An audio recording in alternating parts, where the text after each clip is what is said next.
Chapter 5, Theories of Development. The objectives for Chapter 5.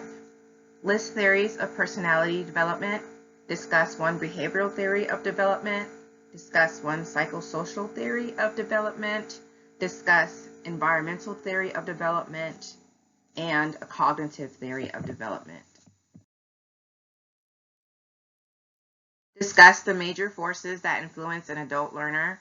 Discuss how understanding developmental theories can enhance the ability to teach an individual who may be in a specific stage of development.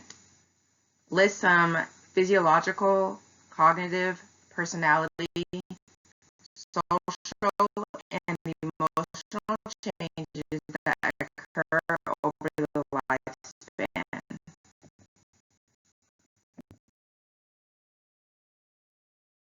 Discuss the uniqueness of individual personality and behavior at each stage of the life cycle. Practice a deeper understanding of self and of family.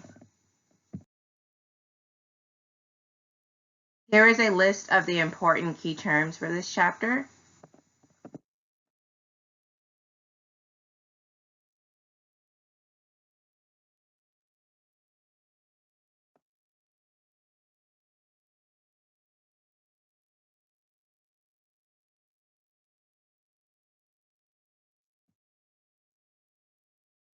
Definition. So at the beginning of chapter 5, we have some theories of development, and there are multiple theories. So behavioral theories deal with the development of behaviors and suggest the relationships to social skills and developing those skills.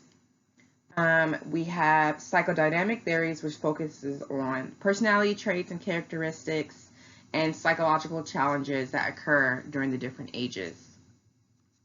We have cognitive theories that focus on thinking and how that's developed.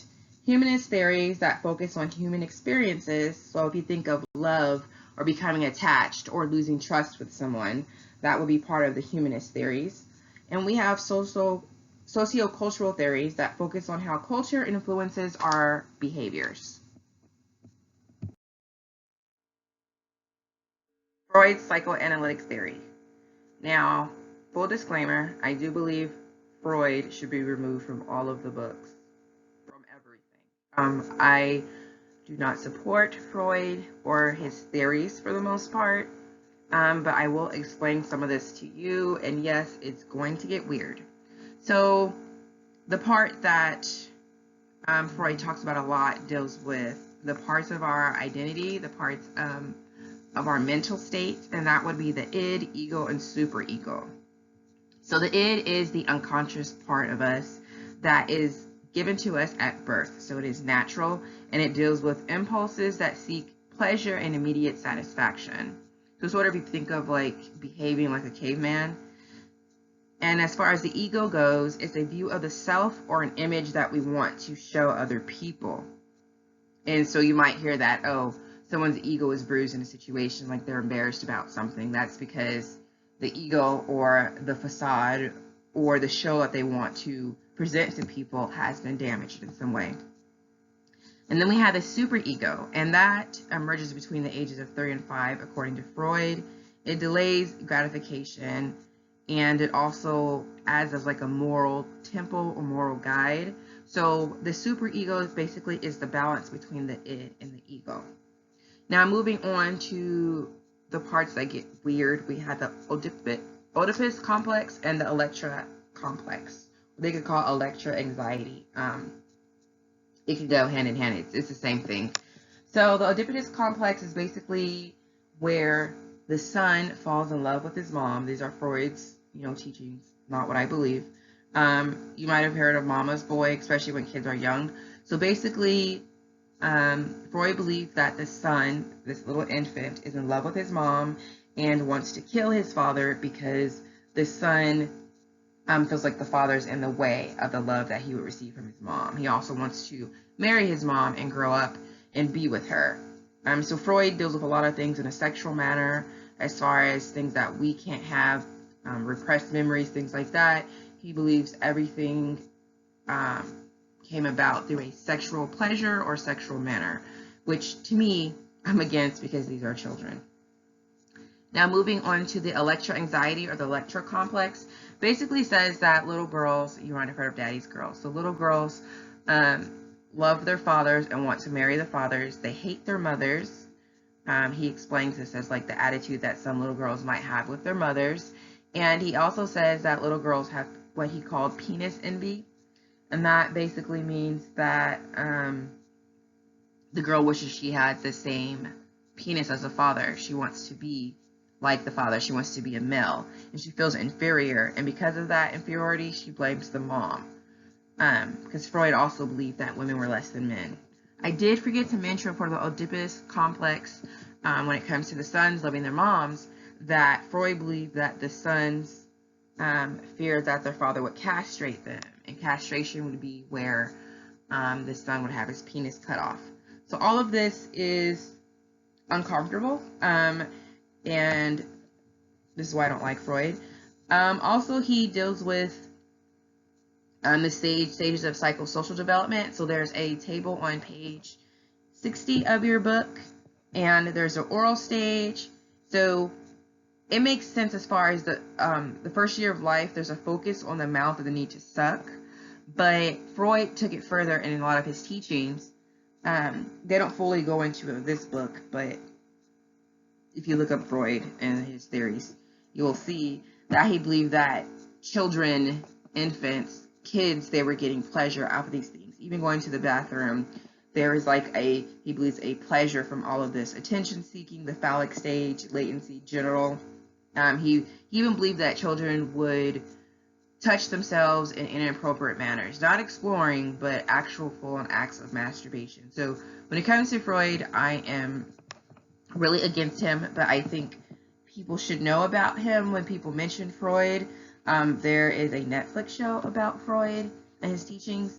I haven't watched it, so I can't tell you if they're telling the truth on there or not, but that's just what he believed in, and I believe that we should take him out of history books or just take what was important and dismiss the rest, all of the sexual stuff to deal with children.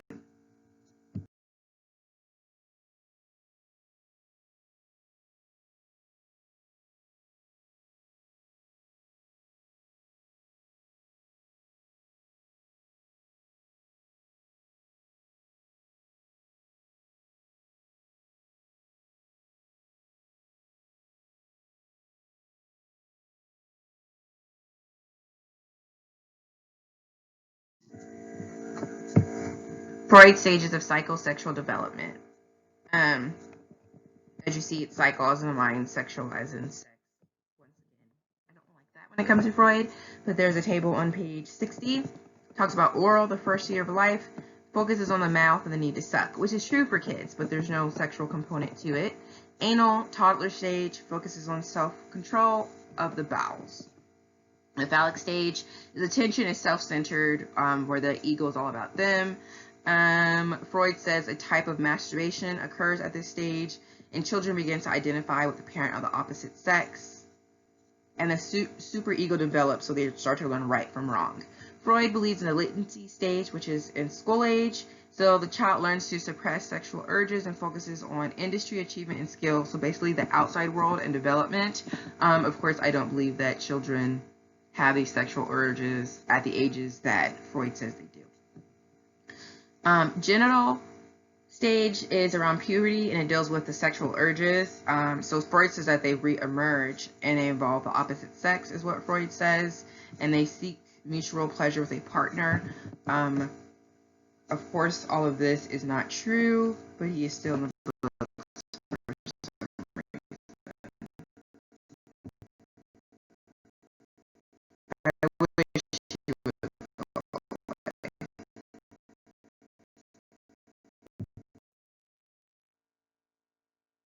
Defense mechanisms for coping.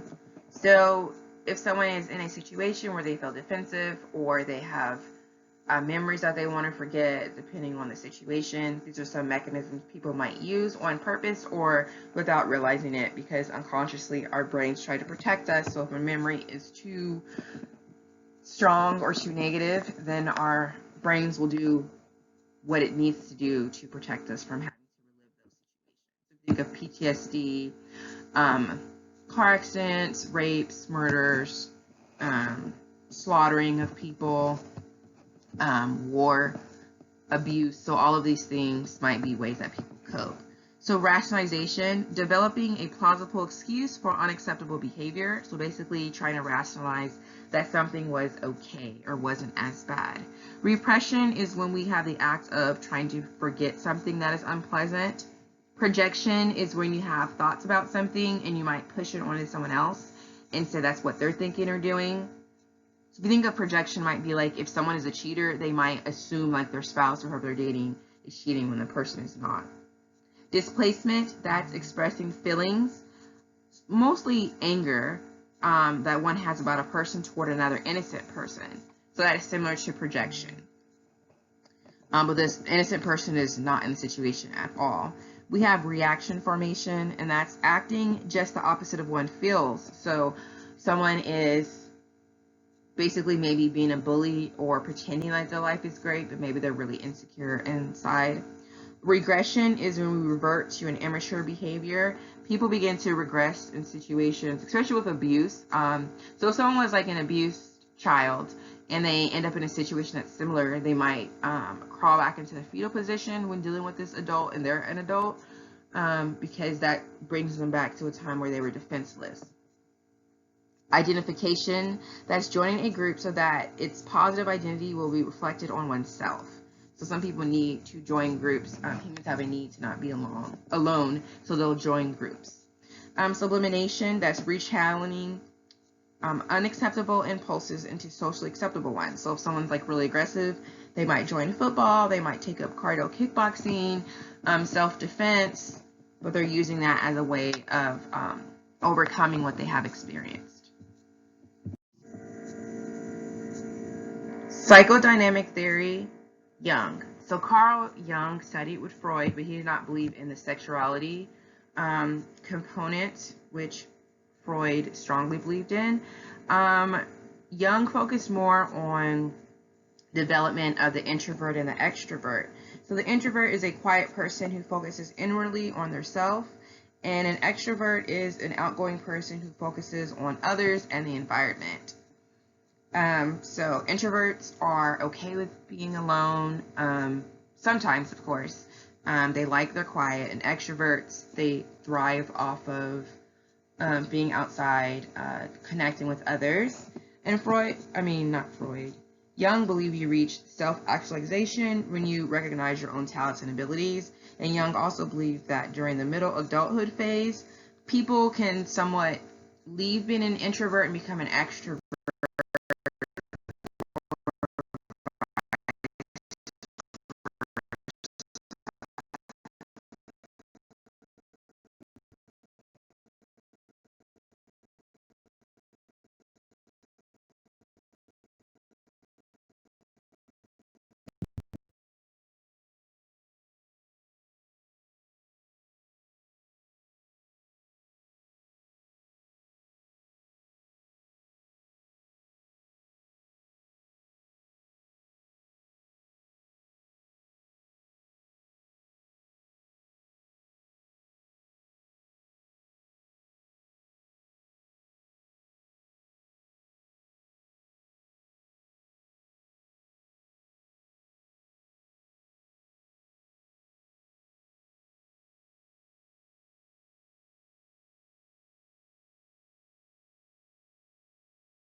Erickson's stages of the life cycle.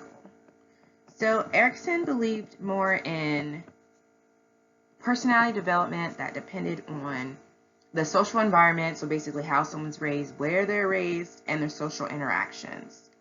And Erickson believed that each stage has like a crisis or a situation that an individual must overcome in order to reach the next stage. So it begins as an infant and goes on into older age. So on page 61 of your text in table 5-2, it describes these stages. So we have trust versus mistrust. And basically the stage is saying where the age of when this should develop and If this doesn't develop, there will be consequences. So an infant develops trust of others to meet personal needs. So like if the baby's crying or the baby needs to eat, the baby needs to be comforted. So that is where trust and mistrust is initiated. Then we have autonomy versus shame and doubt, and that is for the toddler age. And they have the ability to act independently. So think of a child walking around the home by themselves, and that's equated with trusting oneself to be good. So they know maybe not to knock stuff over, put their fingers in outlets. So they're learning on their own to be autonomous, which is what we want, but we don't want to shame them or cause them so much doubt to where they feel incompetent and carry that into adulthood.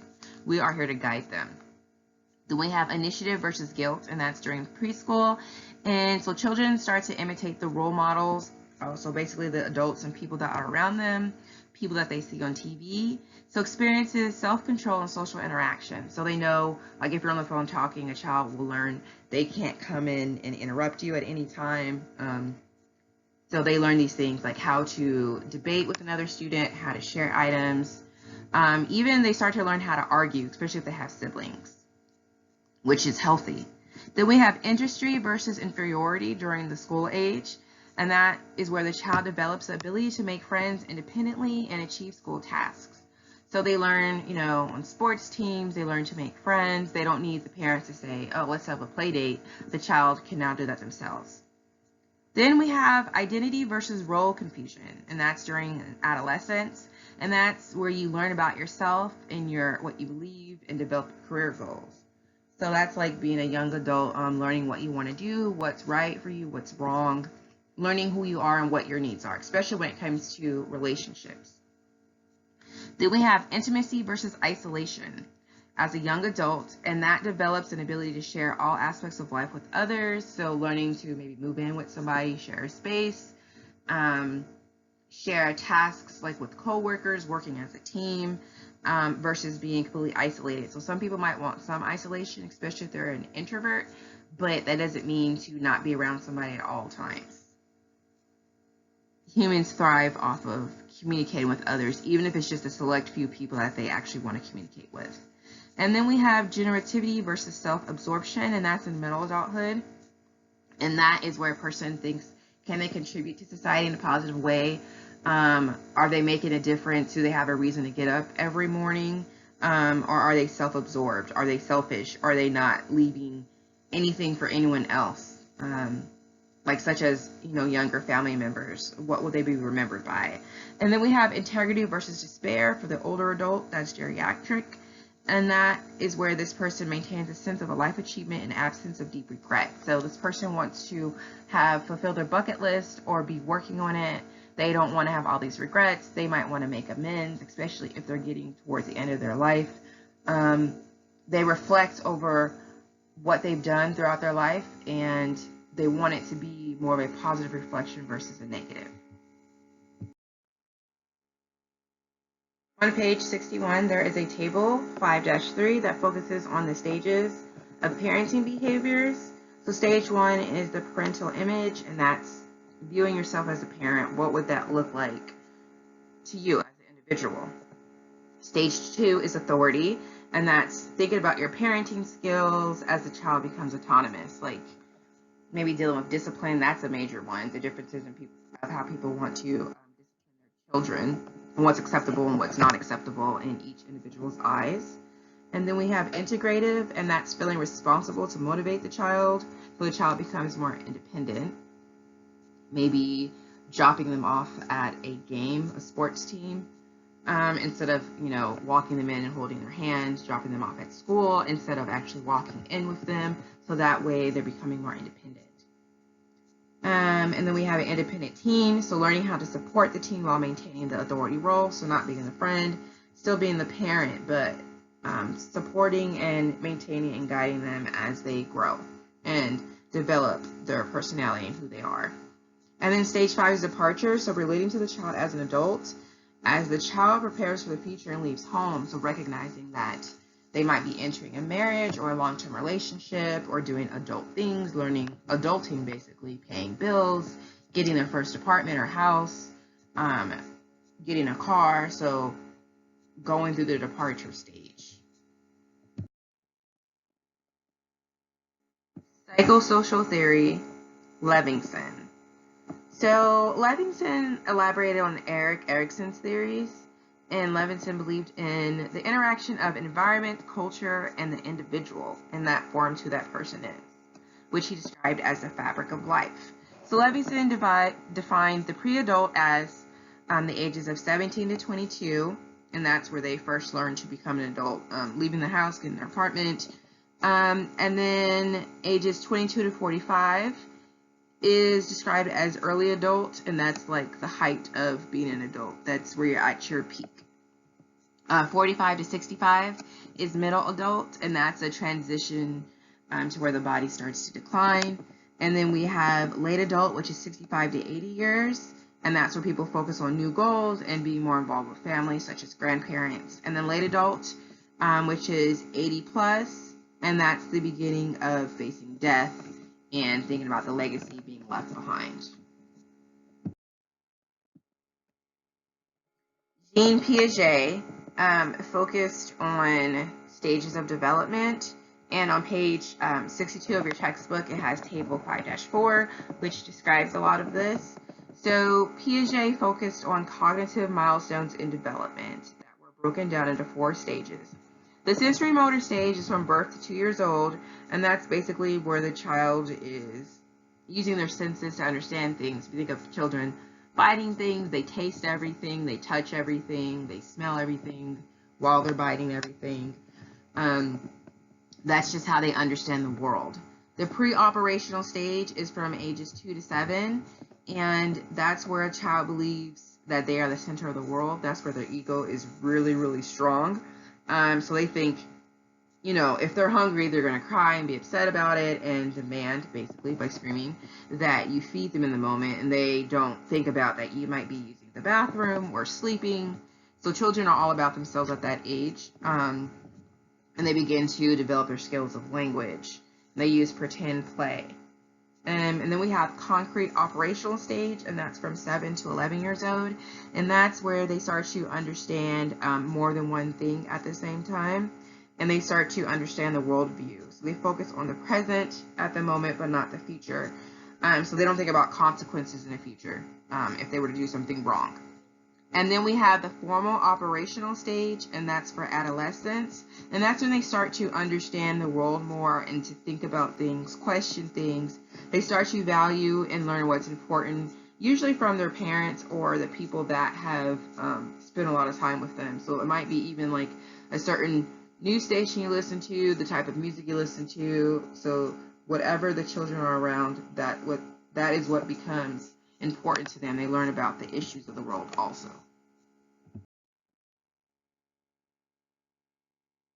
Lovinger's cognitive development, so that used Piaget's model of development and used it as far as the stages into adulthood. And basically the ego adapts to demands, that the demands and stresses of the person's life, and it helps them overcome certain milestones throughout their adult life.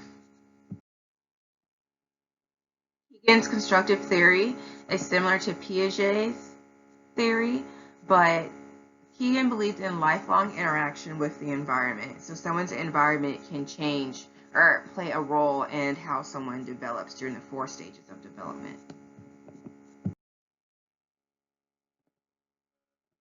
Lev Vygotsky's language and development theory. So on page 64 of your textbook, it has table 5-5, and we have the infant, and their verbal ability is to cry and coo. So the parents will have a response to come to the child, cuddle them, make sure they're okay. A toddler points to objects, so the parent will give them names and definitions. During preschool, at 3 years old, the child speaks to self during play or movement, and parents may listen to some of the words, see how much the child knows. And at 4 years old, the child is able to use inner speech to guide their behavior, so like talking to themselves in their head. And the parents will praise the child for delayed gratification or self-control. Like if you tell them not to do something or to wait to do something, they'll actually do it. and understand why. And for school age, the child engages in speech and social interactions, so communicating with other people or children, and the parent will listen to the child and try to interpret, understand, and then respond to the child, so you're having a conversation that's age appropriate. Bronfenbrenner's Social Theory of Growth and Development. So on table 5-6 on page 64, there is a table of social contacts and influence on personality and development. So the social contacts of parents and siblings will have an influence, according to Bronfenbrenner, on how the child treats other people, influences the child's behavior, and the child's self-worth. For teachers and babysitters, they have perceptions of the child that influences how the child views themselves. So it's very important that your children are with teachers that support them or believe in them, because by the 4th grade, children can be placed into the school to prison pipeline. And that's where you start labeling a child as bad, dividing them from other students, basically labeling them with negative terms and behaviors, and they start to exhibit that. It's like a self-fulfilling prophecy, and it's easier to do with children over adults. So it's very important to have positive teachers and babysitters in your child's life. So school, neighborhood, and community. The coach may value an athletically talented student. The academically talented child may not receive similar recognition, or the child that's high in academics may receive more recognition than the child that's good at sports. It just depends on the community, the neighborhood, and the school. I think it's important to foster any talent your child has.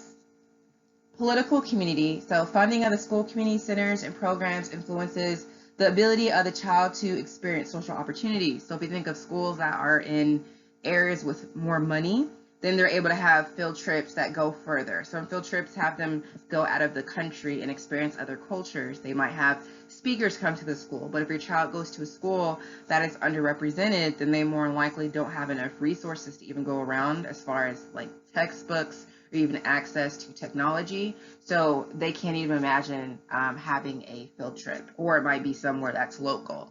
Of course, local businesses and communities are also important, but in order to grasp the aspect of the entire world, people need to experience things outside the country and things in other parts of the country.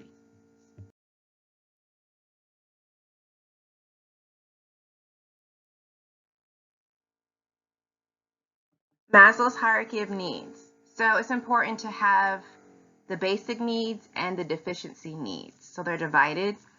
The hierarchy from the most to the least includes physiological, activity, safety, protection, love and belonging, esteem, and self-actualization. So on the bottom, you'll have the physiological needs, and that would be sleep and food. And it says sex on the chart, but when it comes to sex, it's talking about procreation as far as continuing the human race.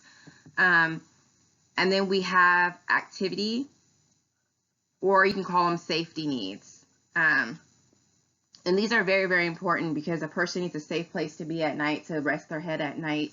They can't focus on other things if they don't have these basic needs met, which are the bottom 2 rungs. And then you have love and belonging. And that's where humans need to come together. Humans have a failure to thrive if they're not around other people in some capacity. That's why isolation is so terrible. That's why people are having such a hard time dealing with COVID-19, keeping them in the house. And then also, if you think when people are put in the hole when in jail, that's also terrible because it messes with their mental psyche. So people aren't meant to be alone. And then we have esteem. So if you have those 3 needs met, then people can focus on esteem, and that's like believing in themselves. They have to have love from other people, and they can have a love for themselves. So we usually first get a love from our parents if you have good parents, or a community of people to come around you to love you and to show you that you are important, that you matter. And then self-actualization is if we get to that point, which Maslow believed that most people don't get to this point because they're so busy trying to survive, pay their bills, feed their kids, exist. But self-actualization is, if you think of people that probably have all their needs met, like Mark Zuckerberg when he established Facebook. So he was going to an Ivy League school, And usually if someone goes to an Ivy League school, they have their needs met. If you think about when it comes to money and food, all those things are supplied to them, or they already have access, were born into access, depending on the situation. So this person has time to create other things that could make society better. I'll leave it up to you how you feel about Facebook, but self-actualization is reaching the cusp of who you are, reaching your height of who you are, and then also reaching out to help others.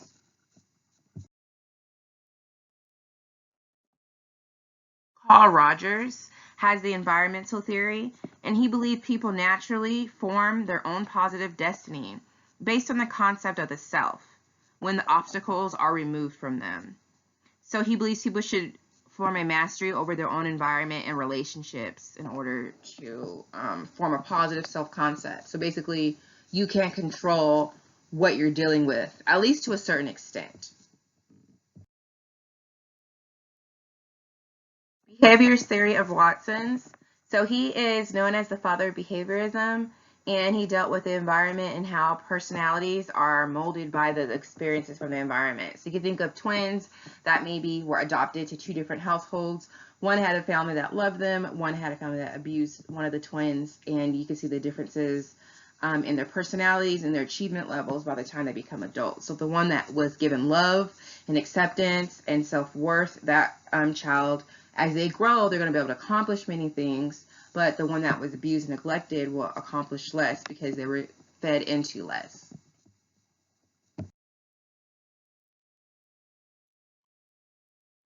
Behaviorist theory of personality, Pavlov and Skinner.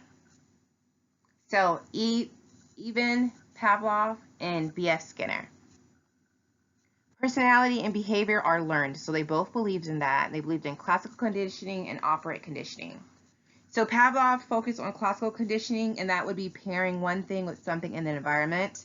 If you've taken a psychology class before, you might remember that Ian even used his dog. So he associated a bell with meat. So the dog would come whenever the dog would first see meat, even would keep using the bell, sounding off the bell. So that way the dog soon associated the bell with it's time to come eat your meat, time to come eat. And that's what classical conditioning is. Pairing an unconditioned stimulus that was neutral at first with a conditioned response, which is the new response that you want. It's basically how we train people or animals. And then B.F. Skinner dealt with operant conditioning, and that involves behavioral consequences such as reward or punishment. So if when it comes to school, if you think of it that way, for people to try hard and, to get that intrinsic reward, which means their internal reward of being happy or proud about something, that's like giving them an A. For some people, might be a punishment. The school I went to as a kid, which I haven't heard this from many people, but if we didn't do our homework, we weren't allowed to have recess at all. So if you didn't make up that assignment from January, it could still be March or April, and you don't have recess. As long as you do the assignment or don't miss anything, then you're able to have all the recesses that were scheduled. So by the time I got to college, I never missed an assignment because it was ingrained in me to do that. I don't know many people that had an institution like that, but that school was in California. It was a magnet school. Social learning theories of personality. It's Albert Bandura and Walter Mischel, and they basically believed in social learning. So people imitate what they see. Children imitate what they see from teachers or babysitters, from older siblings, from the parents. So when it comes to bullying, especially when the children are young, I say look at whoever they're around, because somebody is showing them that this behavior is okay. Kohlberg stages of moral development. Lawrence Kohlberg believed in moral reasoning, and that's from a set of rules that enable a person to decide right from wrong. And it's based on their perception and integrating the rules. On page 67 of your textbook, there's table 5-7, and it has these 3 stages. The pre-conventional stage is for toddlers in early childhood, where they obey to follow the rules and they don't want any punishments. Conventional stage is for school age, and people follow the rules to gain recognition or reward. Post-conventional is broken up into two stages. The first stage is for adolescents and adults. They follow the rules and they want to lead others. So they take responsibility and accountability. And the second stage is older adults. They develop their own set of principles that might overrule what society says. So they have their own morals, their own moral compass, their own rules that they abide by that might not necessarily align with what society is saying.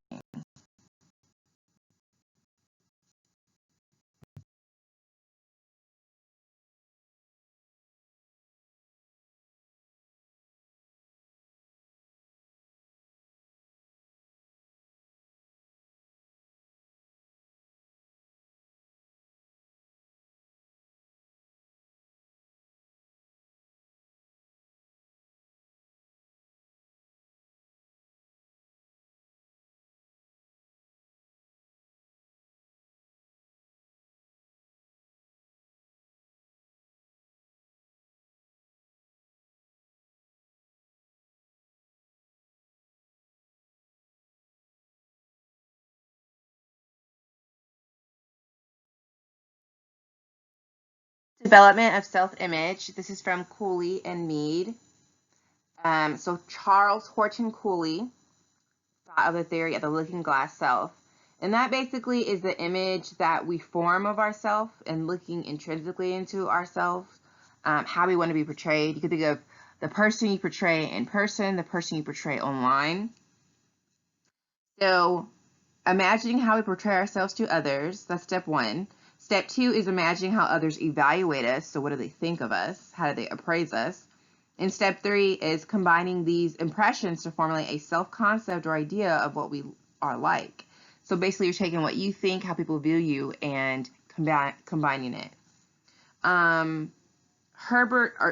George Herbert Mead furthered Cooley's theory by presenting the three stages in development of the self. So in the first stage, children imitate what's around them. And in the second stage, that uses language and symbols to interact with one another. You could think of like a smile as universal. And the third stage is where a child pretends to be other people. So they're sort of like trying to develop their own roles. Robert Peck's development task of the older adult. So they have to deal with retirement, what that means to them, what their life will look like, what will be their reasoning for getting up every day. Usually they'll volunteer, join clubs, find work to do around the house, spend more time with family, fulfill their bucket list, but they need something to look forward to. Adapting to the normal physiological decline and also the psychological decline that they face with aging. And then also thinking about the prospects of death.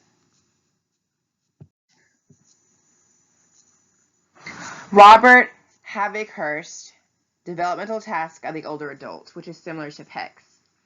But basically it involves accepting oneself and maintaining the new meaning of life. Like, what is life like with your health decreasing, income decreasing due to retirement, adjusting to living life if you've lost a child or lost a spouse, adapting to changing social roles with peer groups, like no longer being the parent. Sometimes children, because they're adult children, will have to take care of their older parents. So letting go of some of the autonomy, adapting to living arrangements. So sometimes they have to move to a retirement community, a senior home. They might have to move in with their adult children, but they basically have to continuously adapt, and that can be difficult.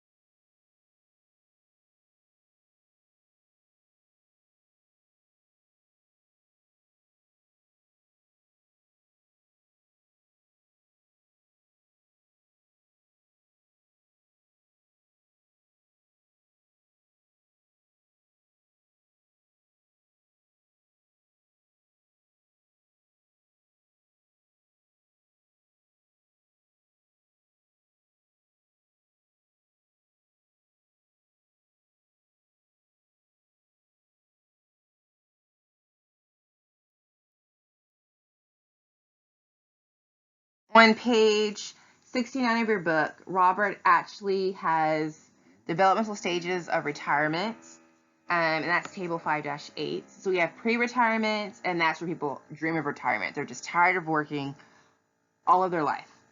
Honeymoon stage is where people enjoy freedom, but that's usually a short amount of time because people need something to fill their day. They need a reason to get up every day. Disenchantment is where they have to think about their new priorities in life, and dealing with boredom. So new hobbies, new projects, volunteering, spending more time with family, but they have to figure out what is it that's going to keep them going. Stability. So people begin to feel needed and respected. So they've gone through these phases already, and people see them as retired. So usually this person has had success if they've reached the age of retirement. They have a lot of life experience and work experience to contribute. In terminal, so changes occur because of the need for reemployment or decline in health. Some people might actually have to return to work. They might volunteer. They might just get a part-time job because either because of income or they want to be out and socializing with people. Or the health might be declining, so they might have to switch jobs.